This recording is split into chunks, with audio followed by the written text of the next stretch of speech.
Many of us have been around pollution or passed by polluted sites that had a stench to them, and we had to breathe it, and it was very uncomfortable. We've often said, what is that smell? If we weren't sure what it was, all we knew was it was very disconcerting, very uncomfortable. And so we quickly desired to pursue good air, clean air, uncontaminated air, so that we could function. It's hard to function when the air is putrid, when it has been contaminated by that which causes a loss of sense. Jesus had been talking about the decay in the culture and how that decay was a decay of death. It was the smell of rottenness. And in the last verse of chapter 17 of the book of Luke, when the disciples wanted to know, when is this return that you're going to make? When is this judgment on the culture going to occur? He says in the last verse, where the body is, there also the vultures will be gathered. He says, when you see a corpse that has died and rigor mortis is setting in, vultures circle, waiting for the demise in order that it might pounce on them and render judgment to the decaying or diseased or dead body. He talks about vultures circling around this thing called death. It is clear that you and I live in an environment, in a world that has been contaminated by sin, bringing about a smelly way to live, a polluted world. Which leads Jesus to identify a widow, a woman, to make an astounding principle that I want to leave with you today. In this polluted society where death reigns and vultures gather, he told them a parable. He states the premise of the parable up front. He says in verse 1, at all times men ought to pray and not to faint. Some of your versions read, other versions read lose heart. The idea is quitting, throwing in the towel, saying I can't take it anymore. To faint means to become weary or discouraged and want to give up. Has anybody ever fainted? You can't take it anymore. You don't know how much longer you can endure this, because the circumstances hovering around you, the vultures that are hovering around you, are indicating a situation that is dead or dying, and you see absolutely no hope. The air is stale.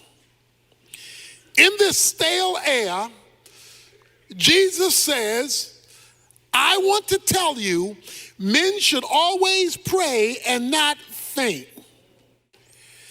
In other words, when the air is stale, you got to rise above it to where the clear air is. Men ought always to pray and not to faint. That is, you know air is stale because you are breathing. Your nostrils are taking in the scents, and you are breathing regularly. So you are smelling stale air regularly in terms of when you're in a putrid environment, because you're breathing it. And so there's no way to get away from it because you're always breathing. He says men ought to always pray and not faint. In other words, prayer is to be like breathing. The only time when you are conscious about breathing is when it's hard to do it. We breathe all the time, but don't think about it until there's a problem. If there's an asthma problem or an allergy problem or some problem that creates the need for additional oxygen, breathing now becomes a conscious activity because it's being interfered with. He says men ought to always pray and not faint. Men ought to always be in communication with God because your ongoing breathing in prayer will keep you in good air, even though you may be living in a bad atmosphere where the vultures are circling. There are people here to gather today where the vultures are circling around your life and ready to pounce on your situation because death has set in. Things don't look like they will ever get better. Things don't look like they will ever change. Things don't look like they will ever work out for you. And all you see are things going downhill and the vultures circling, ready to pounce on you and do you in. Coming off of that, Jesus says to his disciples, men ought to always maintain contact with God like breathe. It should be so normal that you're doing it even when you're not conscious you're doing it. Because it's a orientation, not just a position. Prayer is not just getting on your knees. It's not just clasping your hands. It's not just closing your eyes. It's not even just mouthing words. Prayer is an atmosphere of operating. You are operating in connectivity with God. Or as the word we've looked at last Wednesday, abiding. This is the air I breathe. The song says, I am in constant contact with God, which means that you are praying more than you know you're praying. See, sometimes we're praying and we identify the formal times. But there ought to be informal times because if prayer is an atmosphere, if it's a breathing, then that means you're in contact with God as a normal way of functioning, not just as a scheduled activity that you do. There's this orientation. He wants men to always pray and not faint. That's his thesis, his major point. Where God is interfaced with as a way of life, not simply as a schedule. There ought to be that, the time in your closet, a scheduled program. That leads him to a story that he wants to tell about this that is extraordinary. And most of us have read this story many times, but perhaps there's something in here that you may never have seen before, yet I believe it is the epicenter of the point of the parable and will totally change your life, my life, if we grasp it. In a certain city, we're told, there is a judge who does not fear God nor men. In other words, he doesn't care what God thinks, and he doesn't care what people say, because he is the judge. During biblical times, it was a lot like Western times, when there would be the circuit judges and the Western towns would wait for the judges to come to hold trials, and the judges would go from town to town to town, and they would hold the criminals in the town jail until the judge came to render a verdict. So they were circuit judges. And so these judges would go from town to town to town to mitigate cases relative to issues that had popped up in the town. So there is this judge, but we're told something about the judge, that the judge is an unrighteous judge. In other words, he does not operate legally. He does not operate according to the rules. He makes up the rules as he goes, and he doesn't care what God thinks or what rules men have passed. he's going to do his own thing. Judges like this were easy for bribes. The wealthy could always be set free because the wealthy could buy their way out of their problems. And since he wasn't righteous, he could easily be bribed. So we're told that there is this judge. He's going to render judgment, but he's not going to do it righteously. So that's the man. And he doesn't care what God thinks. He doesn't care what man says. There is also a widow in the story. There's a woman. She's been married. Most likely they're children. We don't know that for sure. But we know that her husband has died. Now, when Jesus tells the story, he picks the weakest scenario he can pick. Because in the Bible, the lowest of the low are the orphans and the widows. From Genesis to Revelation, when God wants to make a point about the lowest of the low, he will pick orphans and widows. This widow had a number of problems based on biblical history. First of all, there was little protection for women. Women were not viewed as high, as valuable as they were created to be, and that was the norm of the culture.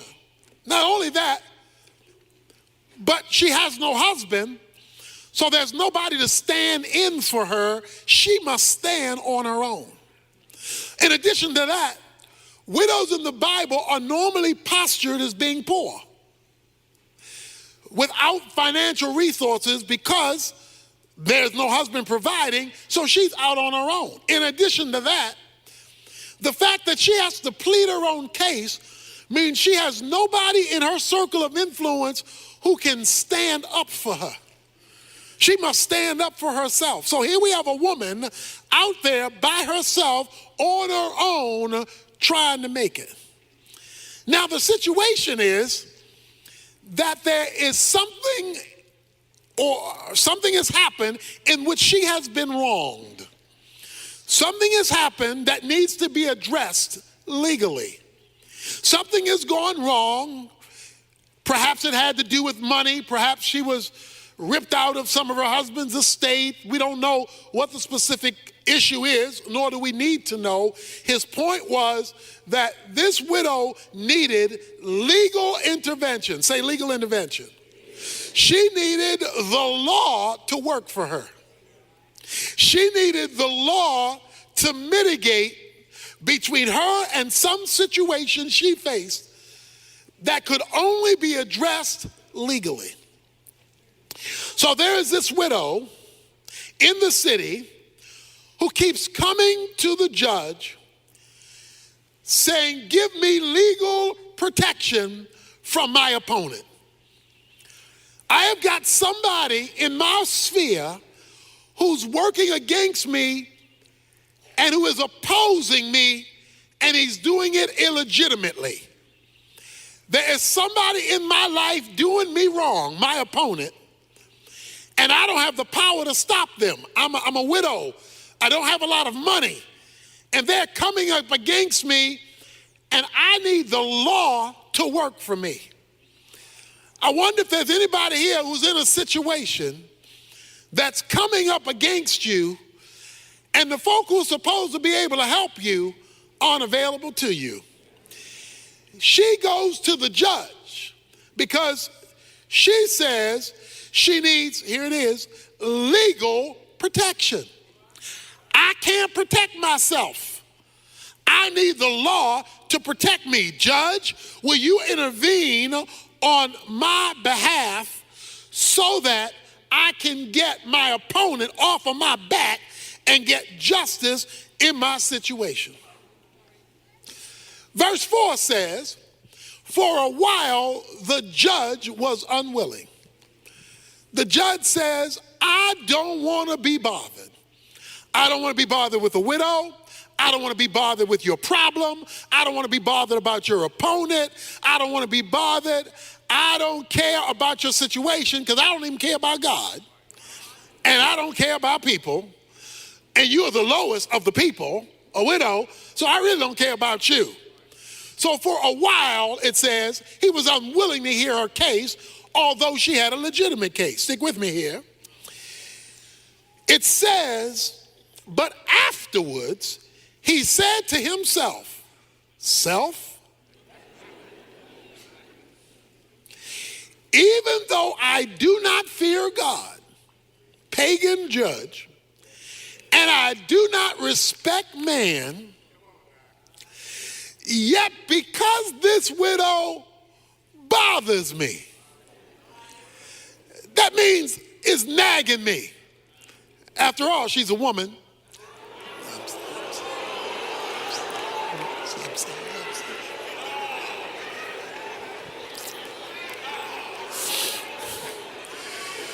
Let's give the benediction.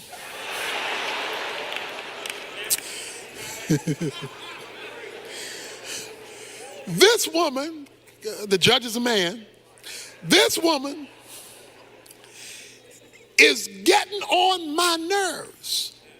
That's what he said. She is driving me nuts. He says, I don't respect God, I don't respect man. I will give her legal protection. Say legal protection. According to verse 3, she was seeking legal protection. Say legal protection. Okay, keep that in mind. I'm going somewhere. Even though I don't fear God, I don't fear man, otherwise, if I don't do something about this lady's problem, she's going to keep coming to me because she won't let me go. Every time I show up, she shows up. Every time I have another person's case, she brings up her case. This woman won't let me go. She won't get off my back.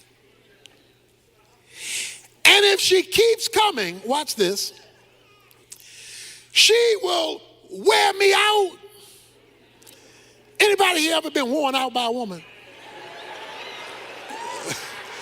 I hope you're sitting by yourself, mister. Brother, just raise his hand like that. He says, this woman is going to wear me out. The Greek word wear me out literally is rendered, give me a black eye. Give me a black eye. The issue was not that she was going to punch him out. To give a black eye meant to ruin my reputation. To give a black eye means to ruin the person's reputation. He says, if this woman keeps coming, she's going to ruin my name. So this is what the woman was doing. In order to ruin his name, that meant she would have to be telling other people about the unjust judge. Because to ruin somebody's reputation, you're ruining their reputation among others. So evidently, this woman would show up at a court scene and say, this judge is not right. He ain't right. I've been having a problem and he won't give my problem. He's not right. She said, he knows he's not right. He's an unrighteous judge. He doesn't care about God nor man. He doesn't want everybody to know he's not right. He just wants he to know he's not right. And if this woman keeps coming, it's going to be clear to everybody, I'm not right. And I don't want to look not right to everybody. So to get this woman off my back, to get her out of my grill, to get her off of me, what I am going to do is I am going to give her legal protection. Say legal protection. I am going to address her situation so that I can get her off my back, so that I can save my reputation. Let me say that again now. I'm going to get her off my back so that I can save my reputation. I need to say that one more time. I'm going to give her legal protection, not because I want to give her legal protection, not because I care about this woman. I want her off my back, and I want to protect my reputation, so therefore I'm going to intervene in her circumstances. Now that's the parable. That's the point. Now Jesus wants to apply it. Why are you telling us this, Jesus? In this place of bad air, where the vultures are circling, we're to maintain constant contact with God, and you tell us this story about a judge and a widow woman.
What's the point?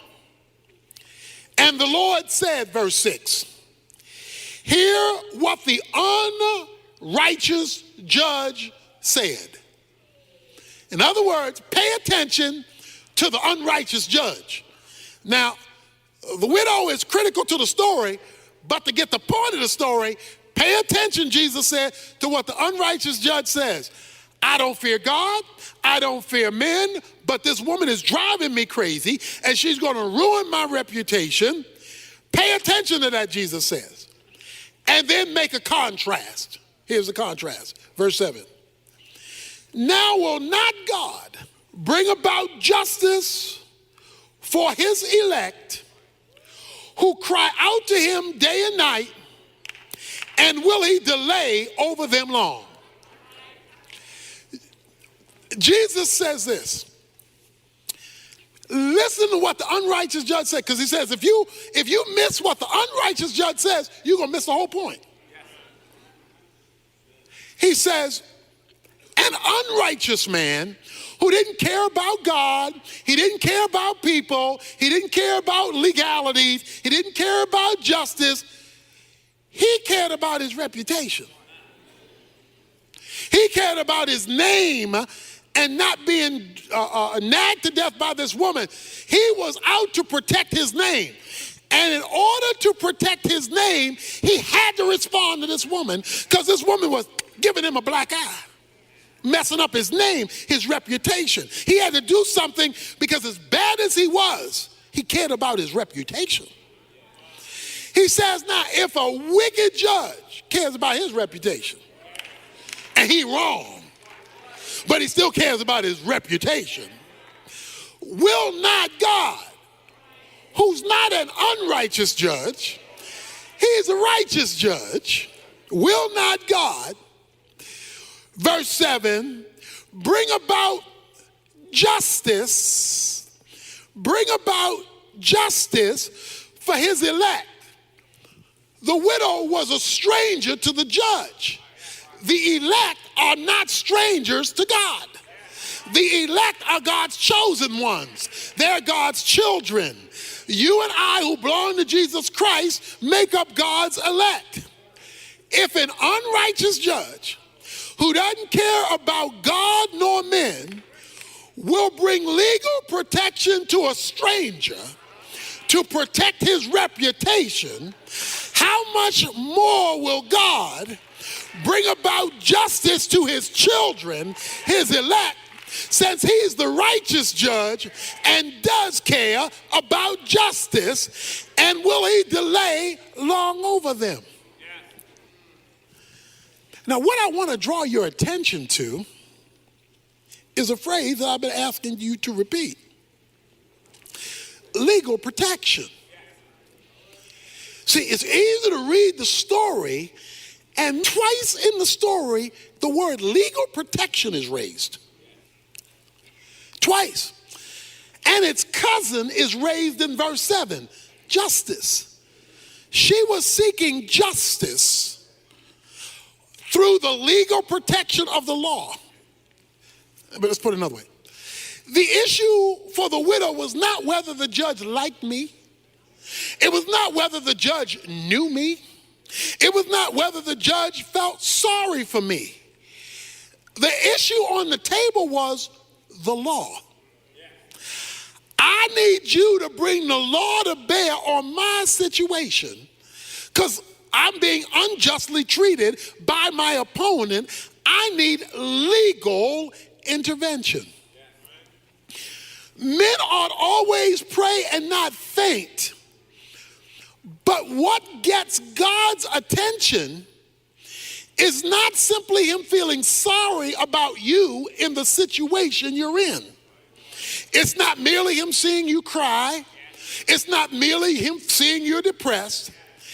What brings heaven down to earth in the vulturous situation you may be facing is calling down your legal right.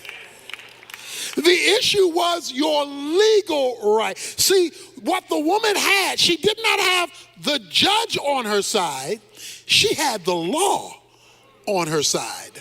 And even though the judge didn't care about the woman, she kept bringing up, but the law says. And when she brought up the legal thing, he had to deal with that, because for him not to address the law was to kill his reputation, because the judge was obligated to the law. Now, let me explain what I'm trying to say here today. What I'm trying to say here is that God, who cares about us, we're part of the elect, who's righteous, has concern about his law. That is, God has obligated himself to his own word. God has obligated himself to what God has said himself. God is tethered to his own law. God can't do what the unrighteous judge was trying to do, because God by nature is righteousness. Righteousness is the divine standard. So God is tethered to his own standard. So God is always going to operate in concert with his own law.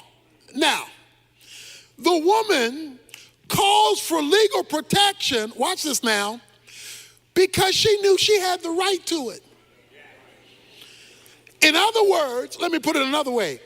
If she didn't know what the law was, if she didn't know that the law, there were rules in the law book to deal with the situation she was facing, she wouldn't have been able to call on the law, because she wouldn't have known the law applied. It was her knowledge that there is a righteous law in the book that deals with my opponent's situation, and I'm going to the authorized person, the judge, to render the law on my behalf, that took her to nagging the judge. She could nag the judge even though the judge didn't care about her, because she knew what was written that was in the law book that applied to her situation. Not to know what was written is not to have a basis to appeal to the judge. Because remember, it says she wanted legal protection. She wanted something that would come from the law to act on her behalf. Hold your finger here. Turn back a couple of pages to Luke chapter 13. In Luke chapter 13, it's the Sabbath. The Sabbath was a law. It was one of the 10 commandments. Jesus, a certain woman, verse 11, for 18 years had a sickness caused by a spirit, and she had been bent over, and could not straighten up. And Jesus saw her. He called her over and said to her, woman, you are freed from your sickness. He heals her on the Sabbath. And he laid his hands on her, and immediately she was made erect again and began glorifying God. But the synagogue officials, indignant because Jesus had healed her on the Sabbath, began saying to the crowd in response, there are 6 days in which work should be done, so come during them and get healed, and not on the Sabbath. So they're saying, Jesus, you're out of order for healing this lady on the Sabbath. Jesus then says to them, you hypocrites, does not each of you on the Sabbath untie his ox and his donkey from the stall and lead him to get water? And this woman, watch this, and this woman, here it is, and this woman, a daughter of Abraham. Not just this woman, I want to tell you who this woman is. She's a daughter of Abraham, who Satan is bound for 18 long years, should she not have been released from this bond on the Sabbath day. Watch this now. You hypocrites, you will release an ox on the Sabbath from being tied up so he can get some water. I come to release a woman who's been tied up for 18 years on the Sabbath. You're upset about me releasing a woman when you're not upset about you releasing a donkey. Let me tell you, Jesus says, why I released this woman. I released this woman because this woman, he says, is a daughter of Abraham. Watch this now. The Sabbath was the law given under Moses. Abraham precedes Moses. He says, there is a legal relationship I have to this daughter. Because there was a covenant made with Abraham by God that God would bring healing to his people in covenant with an Abrahamic agreement when the problem came from a spiritual source. We heard that the woman was bent over, but her medical condition, watch this now, was tied to a spiritual condition. It said Satan had so messed up her life that it showed up physically and she had to walk bent over. It wasn't just because of her age. It wasn't just because of calcification in her back. It was because the devil had so intervened in her life that her physical problem was tied to a spiritual dilemma. But the lady had something that the chief priest didn't understand. She had a legal relationship tied as a daughter of Abraham. And because of the legal relationship, it overrode the Mosaic law that says you can't do this on the Sabbath. But if you don't know your legal relationship, then you can't call on your legal relationship to deliver you from some of us have been in problems, situations, circumstances, and messes for 18 years.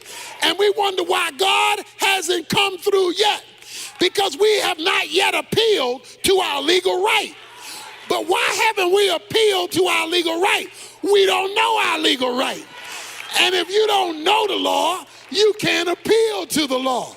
The widow knew the law and says, because the law is in place, I am going to bring the law to bear.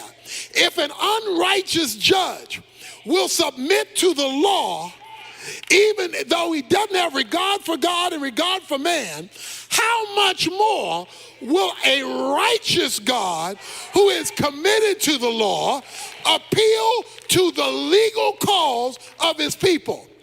We get and we pray, but what we don't do is pray legally. In other words, we don't make God have to appeal to his own law. We come with generalities and vague things that have nothing to do with nothing. Bless my day, bless my family, bless my food, bless my situation, bless me as I drive, bless me as I ride. Those are cutesies. He says, when you've been jacked up for 18 years, when life has just messed you up, when you're like the widow and you have no place to turn, you need to know your rights. Everybody in here is an American citizen. You need to know your rights. If somebody wants to search your house and doesn't have a court-ordered right to come in there, you need to know your rights. You need to know your rights, that you have a right to a lawyer if you are arrested. You need to know your rights, because if you don't know your rights and a policeman arrests you who doesn't fear God and doesn't fear man, he could jack you up if you don't know your rights. But when you know your rights, then you can call with authority on that which you deserve because of your legal status. He says men ought to pray, but not in some vague way. The best way to pray is to call God to have to respond to his own word, to call God to have to respond to his own truth. God, and see, the best way to pray is, God, here, let me show you, God, this is what you said. You said this. Let me read it to you, God. You said this. In case you forgot, God, you said this. I don't know if you read it lately, God, but you said this. You wrote this. So I'm talking to you about what you said.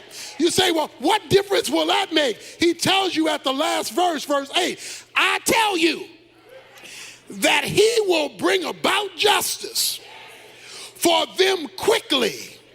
However, when the Son of Man comes, will he find faith on the earth? He said,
some of us have been waiting a lot longer than we should be waiting. Some of us have been struggling a lot longer than we should be struggling. Why? Because we'll talk to God about stuff, but we will not call on God in terms of his law, in terms of what he has written. And God is committed first and foremost, not to your feelings, not to your circumstance. He's first and foremost committed to his rules, his regulations, his guidelines, and his law. That's why, I love this too. The woman came and she verbally, publicly rendered out what the judge was supposed to be doing, because he's concerned about his reputation. So she is, watch this now, watch, here's the word, decreeing what should be done. What does Mark 11 say? He says, if you will say to this mountain, a mountain in the Bible is an impossible situation to climb over. That's what a mountain means. It's a circumstance you can't get over. It's a hump you can't get over. It's a situation you can't fix. It's a problem you can't solve. It's a situation that you can't change. That's a mountain. He says, if you will say to this mountain, speak it. See, decree your deliverance. But before he said speak it, a couple of verses before then he says, is it not written? So before he says speak it, you don't just go up to a situation and say, go, bye-bye, gone, disappear, hocus pocus. No, It says before, is it not written? And when Jesus says, is it not written? Then he comes and says, you can speak to this mountain. So here's what you're supposed to do. You're supposed to look at your situation, look at your opponent, look at your mountain, look at your bent over situation, then find out what God says about your situation, says about your mountain, says about your bent over situation. Then you're supposed to speak to your mountain, speak to your situation, speak to your scenario, and tell the situation what God said. Tell the person what God said. Speak to it in the name of the law. And will not God move swiftly? Verse 8 says, won't he show up quick? Won't he come out of nowhere? Won't he show up in a way you never expected? If he can get you to function legally with him, to function based on his revelation, not just based on how you feel, not just based on the fact you're sad, not just based on the fact that, I've been in this a long time. You could be in it for another 18 years unless you remember you're a daughter of Abraham and that you have legal rights to be picked up when the devil has bent you over. He says, men ought to always pray like this. Men ought to always talk to God like this. And he says, and when you relate to God like this, you will see him move swiftly. That means, swiftly means all of a sudden. Swiftly means out of nowhere. Swiftly means, where did that come from? That's what swiftly means. For the Bible says in Isaiah 46 that God will establish his purposes. The Bible says in Job chapter 22 verse 28, decree what God is to do and so that God can get it done. So you ought to speak to your situation, but in the name of God, not your words. You ought to speak his words into the situation, because God is not bound to what you think. He's not bound to what other folk think. He's not bound to how you feel. He's not bound to how other folk feel. He's not bound to what you've been raised to believe or what other people think you ought to believe. He's not bound to your mama. He's not bound to your daddy. He's not bound to your friends. He's not bound to your coworker. He's not bound to your supervisor. He's not bound to your neighbor. He's not bound to your governor. He's not bound to your president. He's bound to his own word. And that's the only thing that he will commit himself to. Somebody ought to be willing to pray.